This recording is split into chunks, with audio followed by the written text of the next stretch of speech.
राजधानी दिल्ली की सड़कों का हाल तो आप जानते ही हैं और उसके ट्रांसपोर्ट सिस्टम की हालत, खासकर बसों की। दिल्ली की बसों में सफ़र करने वाले यात्रियों का आलम यह है कि बस में अगर सीट मिल जाए तो उससे खुशकिस्मत शायद कोई नहीं। वजह है दिल्ली की तेजी से बढ़ती जनसंख्या और बाबा आदम के ज़माने का ट्रांसपोर्ट सिस्टम, जिसे दुरुस्त करने के लिए दिल्ली की केजरीवाल सरकार ने डीएमआरसी की तरफ से संचालित की जा रही 100 फीडर ई बसों को टेक ओवर करने का फैसला लिया है।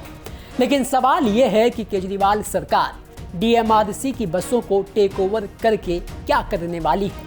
चलिए बताते हैं आपको। बता दें कि केजरीवाल सरकार दिल्ली के ट्रांसपोर्ट सिस्टम और ट्रैफिक जैसी समस्याओं को दूर करने के लिए तेजी से काम कर रही है और इसी कड़ी में सरकार डीएमआरसी की तरफ से संचालित की जा रही बसों को टेक ओवर करने की तैयारी में जुट गई है, जिसके तहत केजरीवाल सरकार ने डीएमआरसी की 100 फीडर ई बसों को टेक ओवर करने की प्रक्रिया शुरू कर दी है। इन बसों को दिल्ली सरकार की निगरानी में 53 फीडर रूटों पर चलाया जाएगा। ये बसें छोटे साइज की हैं, इसलिए इनका इस्तेमाल विभिन्न गांवों और अन्य रिहायशी इलाकों से नज़दीकी प्राइमरी रूटों और मेट्रो स्टेशनों के बीच कनेक्टिविटी बढ़ाने में किया जाएगा। और सबसे बड़ी बात ये कि इन रूटों पर ये बसें 7 से 15 मिनट के गैप पर आपको मिल जाएंगी। आपको बता दें कि पूरी दिल्ली में डीएमआरसी की अभी करीब 100 इलेक्ट्रिक फीडर बसें चल रही हैं, जिन्हें केजरीवाल सरकार द्वारा टेक ओवर करने की प्रक्रिया अप्रैल तक पूरी हो जाएगी, जिसके बाद दिल्ली सरकार ही इन बसों का संचालन करेगी।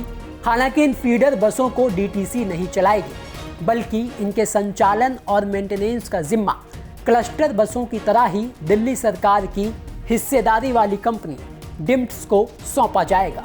डिम्टेस कंपनी किसी प्राइवेट कंपनी के माध्यम से इन बसों को ऑपरेट करेगी। तो कुल मिलाकर दिल्ली के ट्रांसपोर्ट सिस्टम और ट्रैफिक जैसी समस्याओं को दूर करने का जिम्मा उठाने के लिए दिल्ली सरकार डीएमआरसी की 100 बसों को ओवरटेक कर रही है।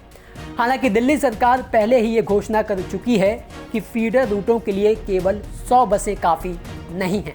इसे देखते हुए सरकार इन रूटों के लिए 380 नई बसें भी खरीद रही है। इसके लिए टेंडर भी हो चुके हैं।